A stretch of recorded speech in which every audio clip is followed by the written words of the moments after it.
Oh, good morning. Good morning. Good morning. It was a beautiful weekend. Sports, man. Mo, man, I'm glad to be here with you, good brother. How you doing? I'm doing great on a Monday, getting ready to get into it. Talk some football, NFL draft, some hoops, playoff times. Let's go. Indeed, it is playoff time today. Oh well, few days, play-in time. How you feel about the play-in, man? You know, you got your Kings versus the Mavericks, Warriors versus the Grizzlies. Who you got? Who you got on that side of town, man? With these four teams. I think the Warriors beat the Grizzlies. I think they can outsmart them. I think that the leadership that they have with their core three, with Jimmy buckets, Draymond, Steph, and of course Steve Kerr. Pods has been playing at a high level. I just think the Warriors. If you look top to bottom, the Grizzlies have more talent, but I think the Warriors are clearly the better team. Memphis is a team that's in disarray. They just fired their coach, That's and crazy though, right? Ain't it? right, and in firing him, it's not like they got better. They didn't get better. They've gotten worse. And I don't know how you take that kind of baggage into the postseason on a team whose franchise player is not a leader. Man, I think they was playing well before they fired. They was playing well. They was playing decent, you It was, know. well, those 44-20. They were much better than they are now. I'm just But saying that. what would make you fire your coach right before playoffs? Look, everything I know about Taylor Jenkins, he came off as a quiet kind of guy. I don't think he's a confrontational coach, but I don't know him. I think there was internal disagreement. There was a disagreement with the rotations. There was definitely a disagreement between John Morant and the coaching staff in the way they ran the offense. Uh, Before he changed the offense to more of a motion offense that featured everybody, which I thought it made them more balanced. It made them more balanced because Desmond Bain was giving you 20 a night. Jackson Jr. was giving you 22, 23 a night. And then Ja was chipping in with 22. Like, I thought what he was trying to do was preserve John Morant, who's not the most durable guy in the world. That don't And make sense. That don't it, make sense. yeah, right. Because the ultimate goal is not what you do in the regular season, but what you do in the postseason. And I just think there was disagreement. You know what's funny to me? How after the coach get fired, guess who's acting up? Your boy John Moran out there hitting threes, doing his gun thing. He acting up on the court, man. I don't know, man. I think Ja had a little piece in what happened with the coach, man. I think he wasn't getting his 40, 50 like he wanted to do on a game in, game out basis, and he was upset. He don't want to play team ball.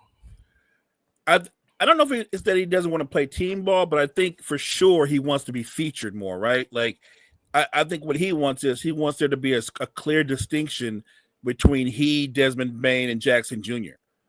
Because if you look at them throughout the season, anybody that's an objective observer would say the best player on the team this season has been Jackson Jr. and the most consistent player has been Desmond Bain. Jackson has been hooping, bro. And the problem is, I look. I think John Morant's a terrific talent. I I don't know if I'd want him as the face of my franchise, and I'm not even talking about the gestures or whatever. I'm just talking about I don't see a leader. He's an incredible talent, but I would not view him as a leader. And I don't think they really have a leader on that team. And they're look, think about this. They're not the only ones. The Nuggets just fired the winningest coach in their franchise history. Whoa, we gonna get there, Mo. We gonna get there. We gonna get there. Now go ahead, brother. No, I'm just saying that I've never seen that from one team, let alone two playoff contenders who fired their coach. And it's not like the Nuggets are like in the play-in, right? They're pretty much where we thought they would be. And when you look at the lack of talent on the bench, I think they've almost overachieved.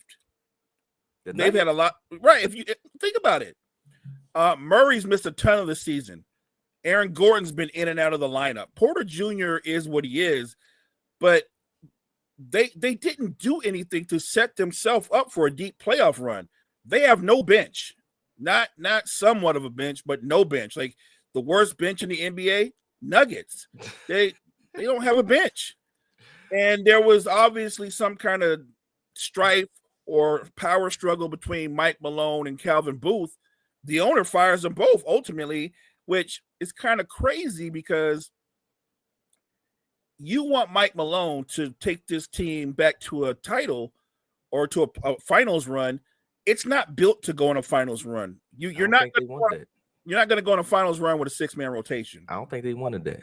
Because if Mike Malone did go on a long player, I think they was if you fired your coach this late, very very late, about to head right into the playoffs, you didn't want to pay this man no more. You wanted to look at it go in another direction. No, that's facts. And here's the thing, Joker knew, right? Like it's not like it was a shock to him. Joker knew Malone was fired before Malone was fired. when did this? How do we know this? Because Joker did an interview, and they asked him, was he told? He said he was told. Not only was he told, he said all the things you say when you had something to do with it, right? Like he didn't say I had him fired, but you know what he didn't do? He didn't fight for him either, right? Like you know what I mean? Like you didn't hear Joker like, I went in there and I said, no, Mike's my guy. So clearly Joker was good with him getting fired. I'm not saying Joker got him fired, but he didn't go out of his way to protect him either, right? So obviously, look, that locker room wasn't as close-knit as people would lead you to believe. My only problem is, who do you hire that's going to be an upgrade from Mike Malone? Because that's a short list, and it's not currently on their bench. How the Nuggets go into the postseason with the same kind of baggage as the Grizzlies have? Now, they've got the best player in basketball, but him alone with no bench, they're not going to go on a deep run. I don't think they got the same baggage as the Grizzlies because the Nuggets could have made it to the finals again. Healthy. No. Healthy? Jamal Murray and all them, man, they turned it up in the playoffs, man. So they were healthy last year, right? And got destroyed in a home game 7. They were healthy last year. So yeah, but that was a game 7 though. That's a dog fight, man. At home, it's a home game 7, bro. That's supposed to be the value of a home game 7. You don't remember? You said it was a dog fight. That game 7 was a dog fight. They got spanked. That wasn't a good game. I mean, I was talking about the series as a whole was a fight, but yeah, they did get dogged at home. But Joker was tired, man. He tired. Look, not tired from playing defense. I mean, I'm sure he was tired. But he wasn't tired from playing defense. He's a hell of a player, and I like the way people parse their words and go, "Well, he's a capable defender. He's not." Sure. What's capable defender? It's a nice way. It's a nice way of saying if he tried harder, he'd be a better defender. I don't know, man. Even if he tried, I don't think he can defend nobody. I don't think he has to be but he didn't have to be a lockdown defender, right? He's a smart guy, super high basketball IQ. You could just play angles. So look, and that's another thing about Denver that we didn't point out. They're also a horrible defensive team. They're like middle of the road at best, like 16th in the NBA. I will say this, that they ended up getting the Clippers in the first round. I think that's a favorable matchup for them. Possibly. I think this Nuggets thing and the Grizzlies thing is an agenda, man. Now, I'm a Lakers fan, but hear me out.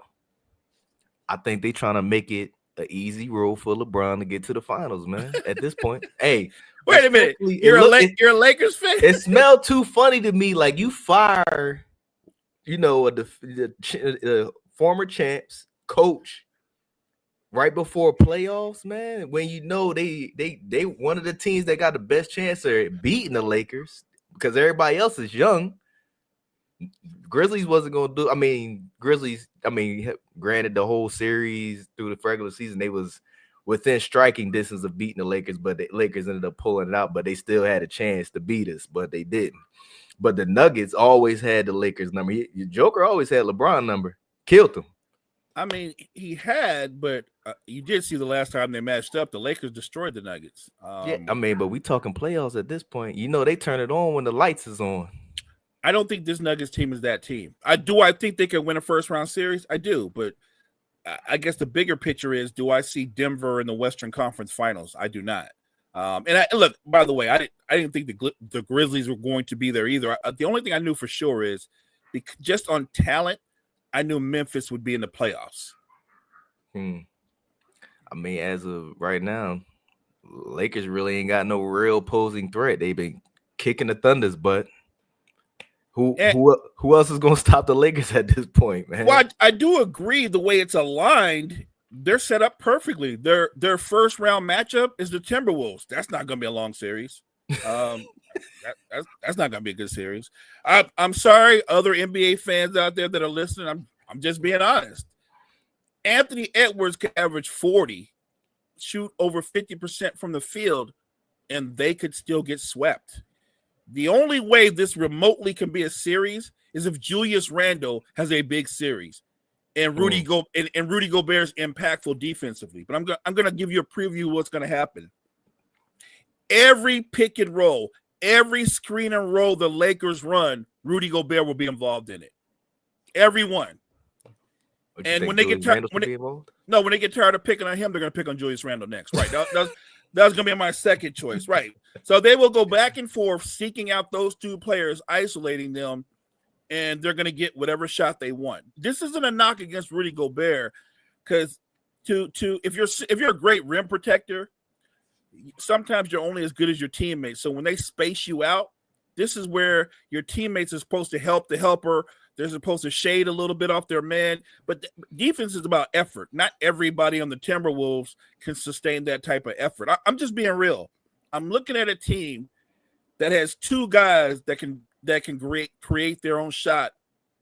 That's on the whole roster. They have two shot creators on the entire roster, and one of them is I would call him streaky at best, and that's Julius Randle. So you're putting everything on the shoulders of Anthony Edwards versus a team that features LeBron James, Luka, and Austin Reeves has been playing as good as anybody. The Lakers have three guys that can not only create for others but get their own shot. The Timberwolves, really realistically, if you're keeping it a buck, they got one. It's Anthony Edwards. Indeed, man. You know, I don't know. It just smells funny to me. I think they just trying to set LeBron up for greatness, man. That's all. I'm not. There's an agenda here, man. I don't know, man. I don't like it. So I'm gonna say this because we're both Laker fans. I grew up being a Laker fan. I'm a diehard Laker fan. I can't root against my own team, the team that I've always rooted for. You know, ups, downs, whatever. You don't do that. I don't buy into their setting LeBron up. I would say that. I mean, if you want to make an argument about them setting LeBron up, I would say the Luka trade is a setup. Like that feels like a setup because it doesn't make sense. And right, tell me it makes sense. Like it must be nice to just be able to get a top 3 player because you need help. It worked out. It did, but I don't. I've been joking about the Lakers in 5 and stuff like that, but it's tongue in cheek. I don't think the Lakers play defense well enough to go to the finals. I don't. But I do think certain matchups, like the one against the Timberwolves, it favors them. I think if this series goes 5 games, that would be impressive to me. I don't think it's gonna go 5, man. I don't think they got enough. But let's go over to the trash play inside. I don't know why this is reasons why I don't even like to play it, man. The Bulls and the Heat got no business being there. Maybe the Magic. I can respect the Magic team a little bit because Benchero and them been playing very well together. But Bulls, Heat, and Hawks, they're all trash. I don't even know why they even got a chance to even play. But let's go ahead and talk about it, man. Bulls and Heat, man. What you got on the Bulls and Heat game? Look, Chicago's played great down the stretch, but they tend to do that. Like, right, they win a lot of meaningless games. I'm going to go with the Heat, even though the Bulls have been playing better. I'll take the Heat. Here's if you want to think there's an upside to the play-in, I think Miami has benefited from the play-in more than any team. They've been in the play-in, and they've gone all the way to the finals before. And I'm sure Adam Silver. That was with buckets, though, man. Sure, but I'm sure my point is that's probably Adam Silver's argument. Like the value of the play-in is you could play your way into the playoffs and make a run to the finals, right? That would be the argument. On the flip side, I feel like this. If you weren't good enough to be one of the top teams over the course of 82 games, then your ass shouldn't be in the playoffs. That's what I believe. I'm not really big on the play-in. I think if you weren't good, you had 82 games to be one of the best, the top 8 teams. If you couldn't do it in 82 games, you should be in the lottery when everybody else didn't make the playoffs. The Hawks and the Magic, man. I think the Magic gonna win it by a landslide on them Hawks, man. I don't think the Hawks got even a chance to do nothing. But what you think about the Magic and Hawks? On paper, I'm gonna say the Magic, but my guess is the Magic have underachieved this year. They're still a young, inexperienced team. I wouldn't be surprised if Trae Young wasn't the best player in that series and Atlanta wins. Trae, what about Pinchero, man? He been balling this season. Yeah, he's balled all the way to the play-in. I like Paolo. And look, if you go push goes to shove, who I would take to build a franchise around, that might be different. But I'm just saying, this setup, the way it is, I think the scariest player in that series is going to be Trae Young. And if they can't slow him down a little bit, Atlanta's going to win that series. So do you have any sleepers, anybody in the bottom teams that could possibly make a run a little deep in the playoffs, maybe second round, close to third round? I think in the Eastern Conference, if you want to say a sleeper team, and I'm not sure they're a sleeper team, I think it would be the Pistons, right? I think they a top. They're top 6, but nobody ever looks at the 6th seed and go, they're probably going to the finals. Unless it's LeBron and the Lakers or LeBron and the Cavs, huh? Yeah, sure. He's done that before, but he's also been a 1 seed and not gone to the finals. So, it happens. The East is really weird because what's set in stone is if you're going to win the East, I know the Cavs are the number 1 seed, but if you're going to win the East, you got to beat the Celtics. It's that simple. I don't care where they're seated. The Celtics to me are still the best team in the East. And until somebody can beat them, I expect the Celtics to be back in the finals. The Celtics. Yeah, they have been. And I'm not knocking the Cavs. I think they've had an amazing regular season. But everything they've done in the regular season, it only matters if they can knock Boston off and get to the finals. Anything short of that is a disappointment. You don't think the Bucks got a little chance, man? Yo, Giannis has been going off since Dame has been sitting, man. He's been absolutely on a tear, man. Look, Giannis, I think he went 7-3 without Dame. Yeah, he probably likes not playing with him. No, I think Giannis is great, and the guy that has been really impressive that nobody's talking about is Michael Porter Jr. He's been terrific. Kevin Porter. I'm sorry. Kevin Porter's been amazing. Who, by the way, if you know anything about Kevin Porter, we all know he's talented. I mean, incredibly talented. His problem is he lacked consistency and maturity. And for whatever reason, since he's been a member of the Bucks, he's been their second best player, not the third best player, the second best player. And the guy that everybody thought was going to uplift him, Kyle Kuzma, which I don't understand that. Kyle Kuzma. Yeah, exactly. Kyle Kuzma, right? That guy. He's the guy that you don't worry about, but the guy you need to worry about is Kevin Porter. Kevin Porter can create shots. He's also a bucket. Him and Giannis have a natural chemistry.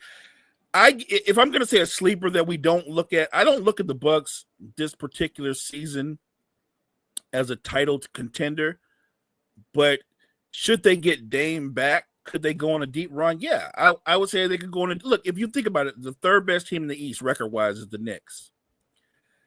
I don't like the Knicks for the same reasons I don't like the Nuggets. They don't have any depth. They have no depth, and they're not what they were defensively. So I think everything they do is predicated on Brunson, and that's because of the way Thibodeau runs his offense. And I think until they make it less Brunson-centric and they get a bench, I think the Knicks, they could win a first-round series. They could lose a first-round series. But I think the Bucks are more of a threat to go on a title run than the Knicks are. So Kyle brings up a good point, man. Donovan Mitchell and them Cavs. I forgot about the Cavs, man, because Boston has just been, they're too deep and dominant. But you don't think the Cavs ain't got a chance this year? They can't bubble? Well, everybody's got a chance, but no, man, no, a real chance, Mo. Not the everybody's got a chance. Do you think they got a real chance against past Boston? So before I answer that, if Kyle's still listening, ask Kyle because Kyle's a diehard Celtics fan, right?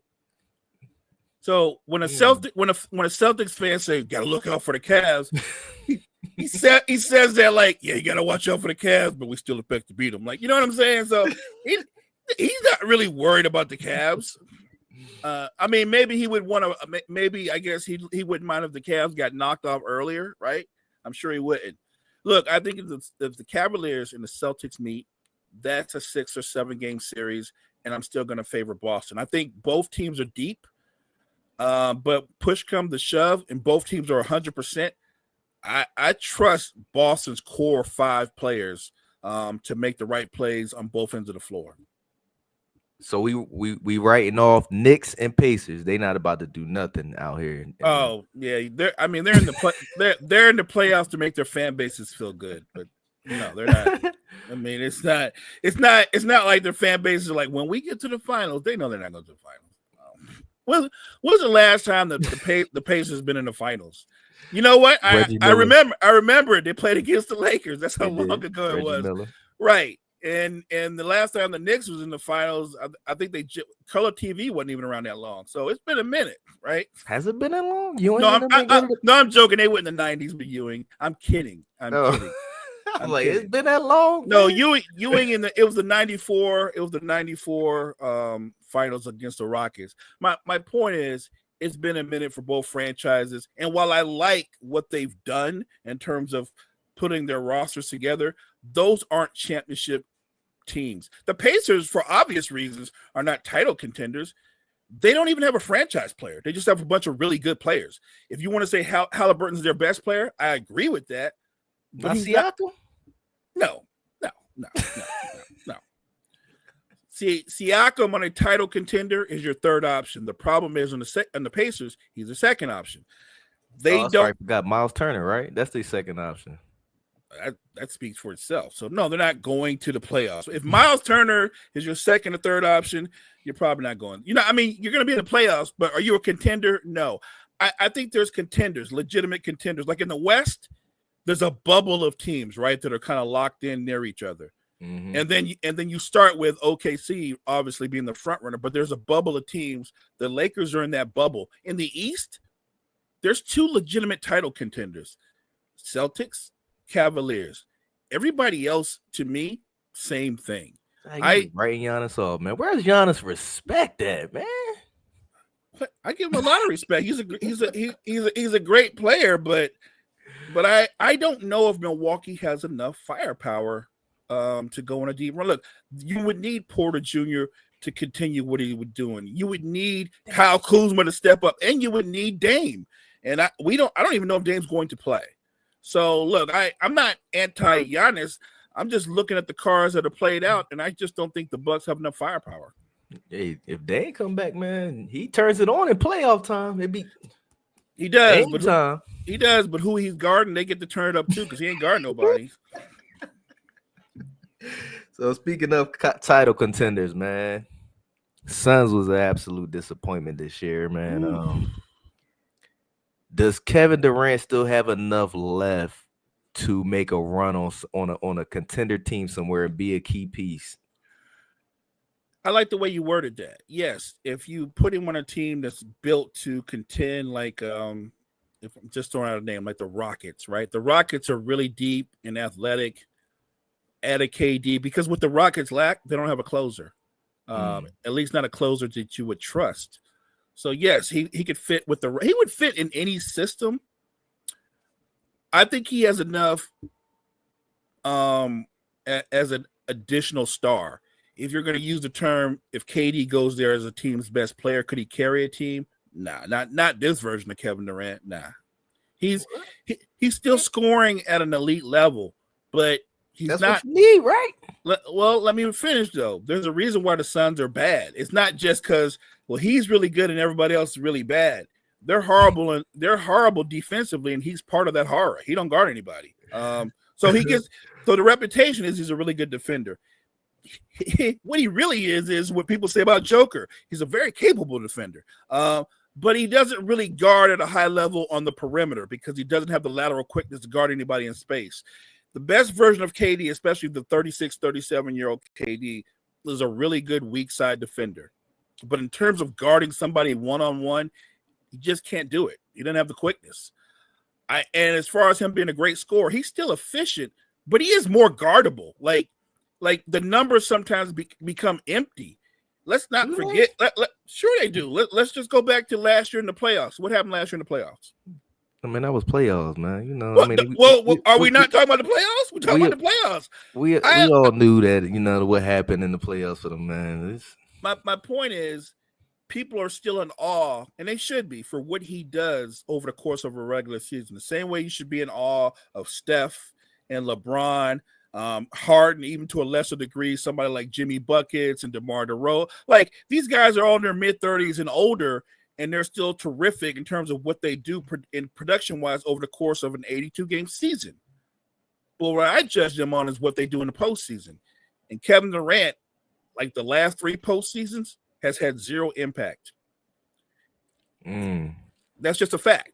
Remember when he was with Brooklyn, last time we saw him on Brooklyn, what happened? I believe the Celtics swept them, right? I mean, yeah, but you forget, KD was giving them everything he had left, man. And what happened? That one little, he had a clutch shot, but his toe was on the line, his shoes was too long. You're talking right, but you're talking about the year before. That was against the Bucks. I'm talking about the following year with the Celtics. Oh, they was cooked after that, man. They was tired. He got spanked, and for the series, he shot under 30-something%. Like, he was horrible. And what did Boston do? They put Tatum on him, or they put Brown on him. He's not going to out-quick either one of them. So he struggled gaining space. And then defensively, they didn't hide him. They made him guard anybody, and he couldn't guard Brown, and he couldn't guard Tatum. I'm just making a point of he can still be great. But if you're talking about we're going to send KD to Detroit or somewhere, like if you can keep him with Cade Cunningham, that'll be interesting. If you're going to send him to Houston, the question with Houston is, who are you trading in return, and how much are you giving up for a 37-year-old perimeter player? Like, I'm not anybody that thinks that if you trade Kevin Durant at this stage of his career that you're going to get this huge haul in return, then you don't see where basketball is at. Nobody's going to give you.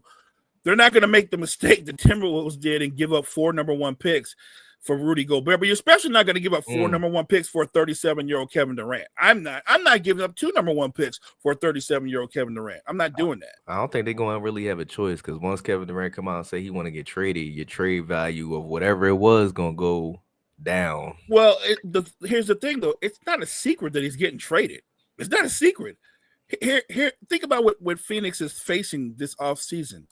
They're a lottery team without a lottery pick. They got no draft picks.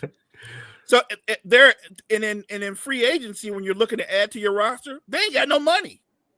So unless you move Kevin Durant or move Book, just scrap it all together, you are going to bring back the same team. So it's not a secret. His value is already where it is. It's not going to be. It's not going to get any higher. It could get lower, but they have no options. Like, you have to move Kevin Durant. And really, if I'm Devin Booker, I'd consider going in the office and going like, I'd like to be moved too. So Cottrell said 3 firsts for KD, or 2 firsts and a player. From who? Houston? From whoever trading for KD. If they do trade for I'm KD. trying to think of the contender that would do that. Like, you always hear rumors about New York, but what would that look like? You're giving up. I'm assuming if New York did that trade, what are you giving up? Bridges. I would give up Bridges. Would you give up Bridges an OG and a pick? I give up Bridges and some picks, man. For KD, he gonna come on. KD gave you 26.6 this season, bro, on a bad team. Right. I like how you finished that off. He gave you 26.6 on a bad team, but he also do it on good teams too, man. The problem is the last 3 years he's been on a bad team. He's part of the bad team.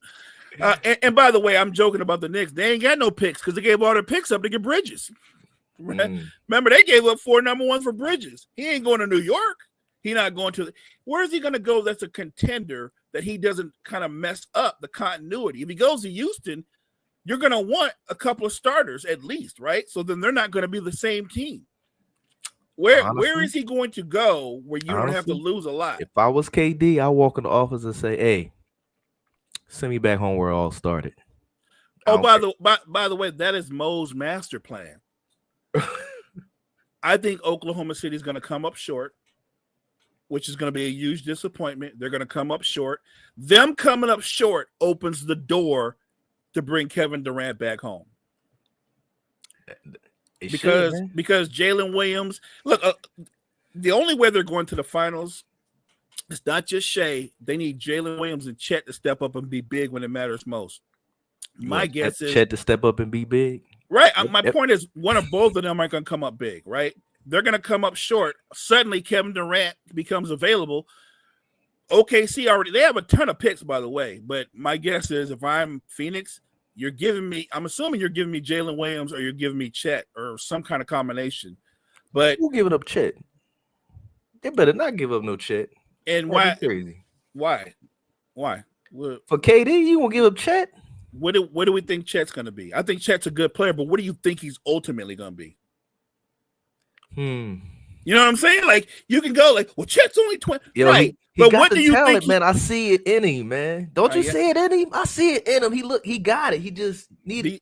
Be careful about that when people say he's got the talent in him. Like, right, you're hesitant to trade him because you're like, yo, he could become like a top 5 player, or he could be what he is for the rest of his career, right? Which, by the way, is a really good player, but you know what I mean? Like, if the goal is to win a title, right? And they're trying to win a title now. If they come up short this year, they're gonna skip some steps and go, we're not gonna wait for 3 more years for these guys to catch up. They're gonna go out and get an established veteran. I think that would open the door for Kevin Durant to come home. Kevin Durant would have the option, and he'd have the freedom playing off SGA. He wouldn't even be the number 1 option. He said, Contrell said he'd give a J-Dub for Chet before Chet.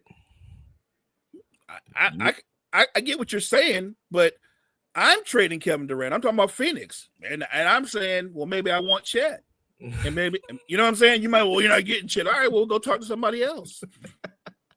Go drive a hard bargain like that. Right. I know I would. Look, I'd be like, look, Phoenix can't get any lower. You know what I'm saying? They can't get any lower. I'm surprised James Jones not fired. They couldn't get any lower. So yeah, you might as well go big. Like, look, I like J-Dub, by the way. He's a really good player, but I don't think he has another level. Like, I don't think J-Dub's going to be a superstar ever. I think he's going to be a really good player for a long time, but not a superstar. Chet potentially could become a superstar. Potentially. Yeah. I have to always put that out there because, or he might very well just stay Chet. I don't know what happened to Chet, man. He started out really good. Like, he got injured. He did get injured, man. It looked like he's not coming back from that injury the way he should. Because I seen him and Wemby, the way they battle each other, it's like they don't like each other at all on the court, man. Them boys battling like it's a heavyweight fight, 1-on-1. It's definitely a fight, but between the two of them, I wouldn't call it heavyweight. I mean, it's stick 1 versus stick 2. They both could eat some turkey. All right, man. Dwight Howard and Carmelo, Hall of Famers now. Congrats to both of them on that. Carmelo, one of the best selfish ISO gods of the game of basketball. Stephen A got him top 3 Nick of all time, man. What you think about that? Well, I think that's top 3 Nick of all time. I think that's just proof that Stephen A his basketball knowledge is suspect. So one of the best Knicks to ever touch the floor. He top said 3. Top 3. You can't put him ahead of Clyde Frazier. He's not ahead of Clyde Frazier. You can't. I don't even think you can put him ahead of Willis. And I'm assuming you're not going to put him ahead of Patrick Ewing. So, it's not a knock. I'm saying he's a top 5 Nick all time, but he's not top 3. I'm going to look at the guys that put up numbers who also brought titles to my franchise. Those two of those guys put up numbers and brought 2 titles to that franchise. Patrick Ewing was a terrific player. He didn't win a title, but he did take them to a finals run. Melo never took them anywhere close to that. I love Melo, and I think as a scorer, just as a pure scorer, um, he's one of the toughest guards probably in NBA history. And look, he's a Hall of Famer. This isn't even a debate about is he a Hall of Fame. He walks into as a Hall of Fame, but my mind works like this when I think of the Hall of Fame. I think of a huge tower that's got 60 floors on it. And Melo's in the Hall of Fame, but he's probably like on the 40th floor. You know what I'm saying? Like, I'm just being real. It's not like he's anywhere near the penthouse. You know what I'm saying? Like, his key card doesn't have access to that. I would go Ewing. I would go Reed. I might go. I'm gonna have to go Melo before Frazier. I'm afraid. Hey, no disrespect to Frazier. He was a Really? great Nick. He was a baller, man. But Melo, come on, man.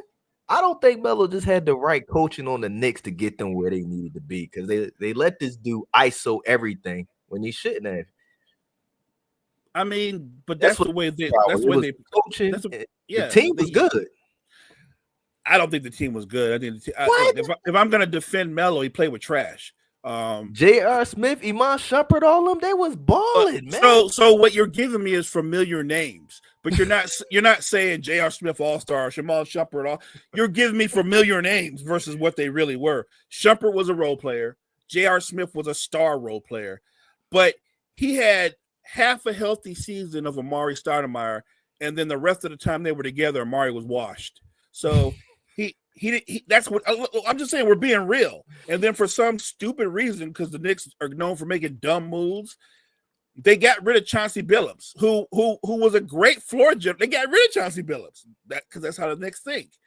And I just think that franchise was mediocre from that point on. Like, they were so desperate. Do you remember at one point, and I know you'll remember this, when Jeremy Lin went on his 40-day run, Linsanity, remember that? Yeah, I remember that. Right. Well, in the height of Linsanity, do you know that Knicks fans were like, trade Melo? They're chanting trade. Like, that's how loyal Knicks fans were. Like, they want, like, trade Melo? Really? Like, look, I think Carmelo was a terrific player. The best version of him, in my opinion, was still Denver Melo, because Denver Melo was more of a complete offensive player. But I think that he's a terrific scorer. George Karl made him move the ball. Yes, George Karl made him do something that he's not known for doing. He made him pass. Yeah, pass the ball, Melo. It's okay. And guess what happened? It comes down to coaching, as you see. It's right. Melo, we gonna give you to you when we need you in clutch times or if you wide open, but you need to involve your team, bro. This is a team sport. And they went to the Western Conference Finals, and that was about it. One time. Right, but all I'm saying is George Karl, look, I think he's a great coach, but he was a jerk. But George Karl had a rule. He had an agreement with Melo. For, I think it was every 10 shots, he wanted Melo to have at least 5 or 6 free throw attempts. Like, and I get that.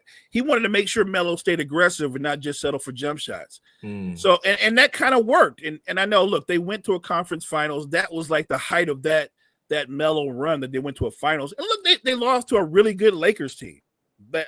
There's no shame in losing to that Lakers team. I just think that we forget that as talented as Carmelo Anthony was, his time in New York, just look at his teammates. Like, they brought in people that were like, everybody they brought in that had a name, they were all washed. They didn't set him up for success. You could make the argument part of that is his fault, because when he was on the Nuggets, had he not pushed to be traded earlier and just waited, because he was going to be an unrestricted free agent, he could have went there anyway, and they wouldn't have had to give up all the players they had to get him. But he was impatient, and that's on him.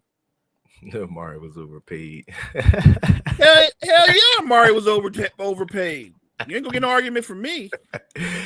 All right, man. Hey, one of my favorite times of the year is coming through, man. 10 days out. NFL draft is coming. Mel Kiper dropped his new mock draft, and Shador is now at number 9 going to the Saints.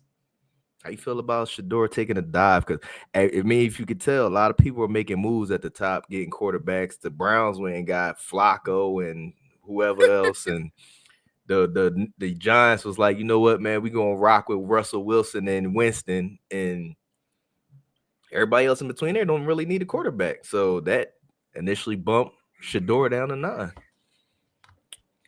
Look, Do you do you think he should still get drafted at number 2, or he's good going to the Saints? I think this current draft is really fluid, and I feel like unless you're in love with Shador, and I'm not talking about his maturity and his poise as a young man, because he seems like he has those things. I'm talking about if you're in love with what he can do physically. It's something about him, his physicals that jump out at you, his throwing of the football, the way he moves. Unless you're in love with him, I mean, being drafted 9th isn't terrible. And you're going to the Saints, and you only have to compete against Derek Carr to start. So you're gonna start probably because Derek Carr is garbage. So you're good. Let me refrain, because we're gonna go with the word of the day. Derek Carr is a capable quarterback, game manager. He's a game manager. Yeah, everybody seemed to like him for some reason. They don't win with him, but they like him. I think Shador, going to the Saints realistically is not a bad thing for him. And let's assume Carr would be the starter for obviously year 1, and Shador could sit, which is okay too. That's not a bad thing, because really, if you look at the way the Saints are built right now, they're not built to win. And I'm not sure you'd want to be the quarterback of the Saints because you're going to take a beating. I don't think anybody in the top 10 are built to win.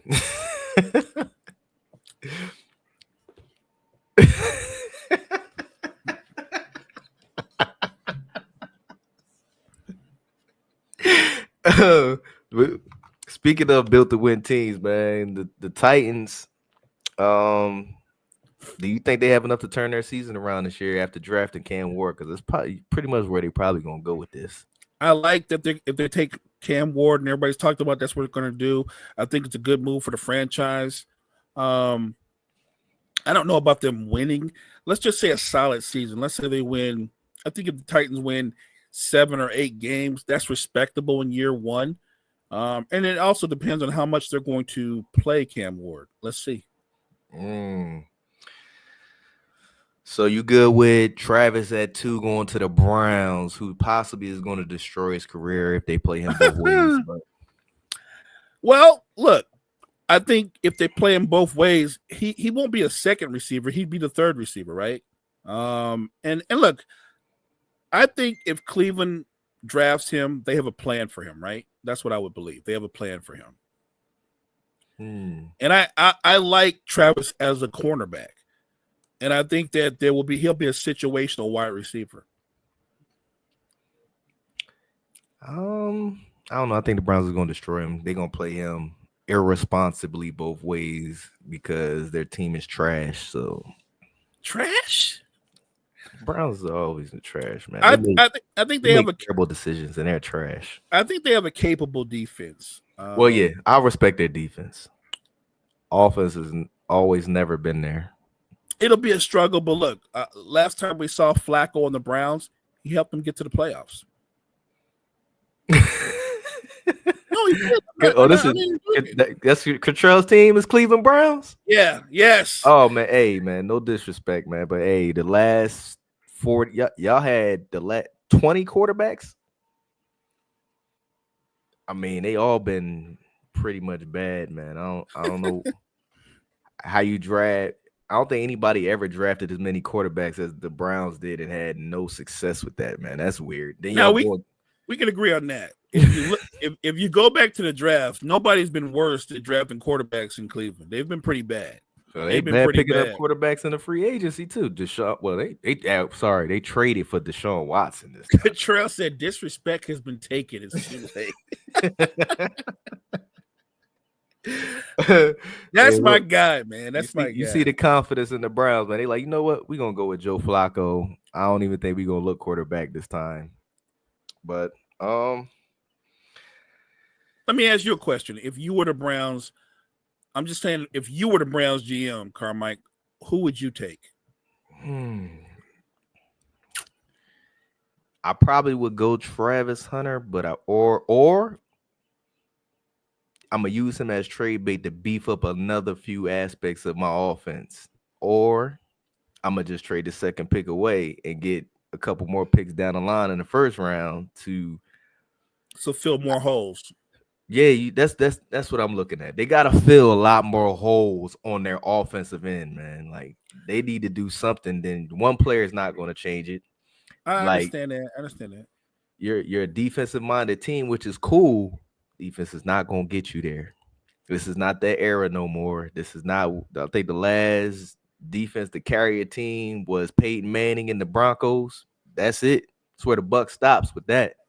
You got to go offense in this NFL, or you just gonna be cooked. Because the way teams are, as far as everybody that's going to Super Bowl and whatnot, they got high powered top five quarterbacks, and their defense is either middle of the pack or they're up there. So people are. I don't know. The Browns got some work to do. Let's just leave it at that. Browns got work to do, and I don't think that whoever is the owner can do it right now. They need somebody else in there. But oh man, it's a good rumor that I'm hearing, man. TJ Watt. I don't know what it means. He posted the peace sign up on Twitter because he's on his last year of his contract. So possible trade is what's coming down the pike. And guess what the possible trade could be? Him going to the Niners and the Niners Oh, sending Brock Purdy to the Steelers. How would you feel about that, Mo? I would feel that Watt would be cheaper than Brock Purdy. That's what I'm just being honest. But so we already have Bosa, who I mean, my problem with that is you want to keep the quarterback. The only thing I've ever questioned is, do you want to keep a quarterback who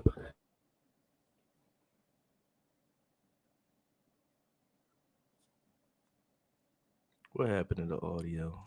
he's maybe a top 10-ish quarterback at best, but and I think Brock's good, but I don't think Brock's like that kind of dominant quarterback that you can put your franchise on his shoulders. I value him, I do. And I think that the reason why John Lynch has said we're not going to worry about it because he knows two things for sure. One, Purdy's still under contract for this season. He don't got to give him jack.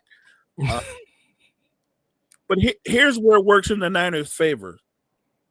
The Niners, as currently construction, I'm talking when you look at their holes that they have on both sides of the scrimmage line, they're probably going to be a mediocre team this season, right? They're going to be a mediocre team this season. The Niners? Yeah. Do you think Brock's going to have? Think he would be mediocre? No. Look. They've lost a lot of players, man. Look at all the players they've lost, and their once dominant offensive line is not the same offensive Let me line. ask you this, Mo. If any other team besides your team lost as many players there, would they be mediocre, or would you call them they're going to have a trash season? Well, look, what do you call a trash season? If I told you the Niners are probably going to win 7 games this year, I guess you could call it. Look, the bottom line is I don't think they're going to be in the playoffs. I don't. At that point, why even win 7 games? We should just be tanking. Look, I don't know What about what are we even trying for? I don't know about the tanking thing, but what I'm saying is, let's say they go 7-9, and Purdy has a season where he throws for 4,000 yards. I don't know, 28 touchdowns, 30 touchdowns, and 12 picks. I'm not paying you $50 million, man. I'm not doing that. I think John Lynch. You brought up the word tank. I'm not saying John Lynch has the intention of tanking. I'm not. But I think he's going to take the roster they have and what they can add in the draft and go forward. No big moves, right? And I don't think the team currently constructed is a playoff contender. And I think John Lynch fully knows that, which means more will be leaned on to Brock Purdy. I hate saying it this way, but I feel like he's setting him up for failure. Because if you set him up for failure and he has a year like he had this year or less than this year, him and his agent can't come back to the table and go, so we were thinking 50, 55 million. John Lynch was like, John Lynch is going to be like, nah, I offered you 45 and you thought it was funny. Now I'm thinking 40. You feel me? Oh, your team is being that shady, man. You think they gonna set Oh, Purdy up like that? John Lynch is shiesty. Yeah, yeah, yeah. I Oh don't know if you would call it man. setup. I'm just simply saying the offensive line isn't what it was. McCaffrey will be back, but there's no guarantee how long he stays in the lineup because he's injury prone, right? Indeed. Brandon Ayuk will not be 100% at the start of the season, even though they say he's ready to play. They're going to be a lesser version of what they were offensively. I'm pointing that out. They're also going to be not as good defensively. And Business is business, Cottrell. Is that really look, business? look, Cottrell's right. And look, I'm not the bad guy. I'm just pointing out what I think is how it's going to play out. That's all I'm saying. I don't think setting your quarterback up to take an L so you can pay him less is business, man. That's Well, look at it from this perspective. Brock Purdy could turn around and go, set me up for what? I'm about to have in a Pro Bowl season, right? Right? I could be an MVP. What if Brock Purdy throws for 4,800 yards, 40 touchdowns, is an MVP candidate? He can come back in there with his agent and go, so we was at 55 million. Now I'm thinking 60. Let me ask you this, Mo. Who is he throwing the ball to? That's my point. That's my point. Yes. Say the quiet part out loud. Other than George Kittle, he don't have nobody to throw the football to. He doesn't. But John Lynch, you can call it shiesty, you can call it what you want to call it. I'm just pointing out they didn't go out there. Like, how come the Niners didn't go, maybe we should go out and get a DJ Metcalf, right? The Niners are like, nah, we cutting salary. Brock, this is the talent you have to work with. It is what it is. He's gonna let Purdy go out on his lame duck season. And look, you could go, well, Purdy's gonna bet on himself. Well, you didn't have any choice. Lynch isn't gonna sign him to anything till he sees him out on the field, and it's gonna play out how it plays out. John Lynch I guess you could say he's doing his job. He's looking at the long-term health of his franchise. Is that right? He's just gonna sit there and be like, you know what? We put weapons around him. We ain't make it to where we wanted to make it. Let's see what he do with nothing. And if he do so with nothing, then we're gonna pay this man. That's actually a great way to look at it.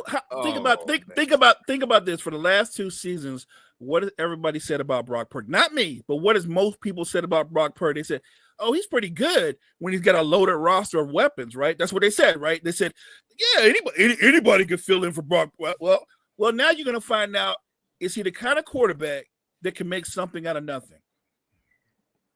Indeed. Kyle Gordon for the Bears has reached a 3-year, $40 million guarantee extension with 31.5 guarantee, making him the highest NFL paid slot corner, man. Are the Bears ready to compete this year, Mo? They ready to make this run? They beefing it. They beefing the team up, man. Are they ready to be real contenders? They beefed it up really good last year, and then they beefed it out of the playoffs. That was you know what I mean? They signed all kind of year. I'm just saying they signed all kind of players, and I do think the new coach will bring in a new culture. I'm not going to jump the gun and say they're going to win their division. I think they'll be competitive, but I don't think the Bears make the playoffs next year. They don't make the playoffs? And just so we're clear, I still don't know what Caleb Williams is. You don't know what Caleb Williams is. We only thing we know is he's got a potential to be special, but a lot of guys have potential to be special. I don't know what he is. I don't think anybody know what he is, but he looks like he want to win, man. He got the arm. I mean, well, a lot of guys had arms. I'm just saying, like, Jeff George had an arm, and a lot of guys have arms. The question is, do you have all of it, like the little things, the intangibles? I think Caleb has a lot of things that you mark off when you go strong arm and he's mobile. But when I watched the Bears play last year, he didn't read defenses very well. He held onto the ball way too long. So again, I'm not saying he can't be a star because I think he certainly has the ability to be, but we'll see. They just set him up. His head coach is one of the best play callers in football. So they're going to set him up for success, but how he executes the offense or how he responds when the play doesn't go as designed, we'll see. Indeed. Indeed. I just think the game was a little too fast for the kid and he just That's needed to adjust. that's exactly what it was, and nobody wanted to say that out loud. He wasn't ready for the speed of the NFL game. Rod, Mr. Aaron Rodgers, he's still not giving them Steelers. The Steelers is waiting on this man clearly. He ain't giving them a decision yet. So what do you do at this point as a Steelers organization, man? Do you try to trade up the draft for QB? Do you Yes, yes, trade up and try to get a QB. Stop texting back and forth with this guy. The next time he texts you, just leave him on red. Don't talk. Don't text back. Don't text back. you know it's starting to circulate that Aaron Rodgers might sit out for this season. So he can come back at 43. Really? I don't think that's a good idea because once you Dude, sit down for a while, he gonna lose that whatever he got left, right. and that's But it. look, he's got through the roof arrogance, and it's weird how the mighty have fallen. That the Steelers would be at the mercy of a 41, getting ready to be 42-year-old quarterback who's well past his prime. That they're like, we're on your timetable, Aaron. Like, don't rush. Like, really? I have to assume Mike Tomlin, the staff, that they're going to draft a quarterback. They're going to move up and go get a quarterback. They're not going to worry about Aaron Rodgers. If Aaron Rodgers wants to be a Steelers, maybe they'll revisit that. But I'm not going to spend my whole offseason texting back and forth with this guy. I'm not doing that. Well, clearly they did because we about 10 days out from draft time, and That's their mistake. They made a brutal mistake. How do you go from having 2 quarterbacks to no quarterbacks? None. Like you let the younger, more talented quarterback just walk. You let him walk in the wind when you could have re-signed him for not even a high number, and you let him talk to the Jets, and the Jets were like, "Yeah, we'll pay you," and he bounced. And then the guy that you cared about even less, Russ didn't wait for you no more. Even Russ was like, you know what? I ain't gonna wait no more. Now he's on the Giants.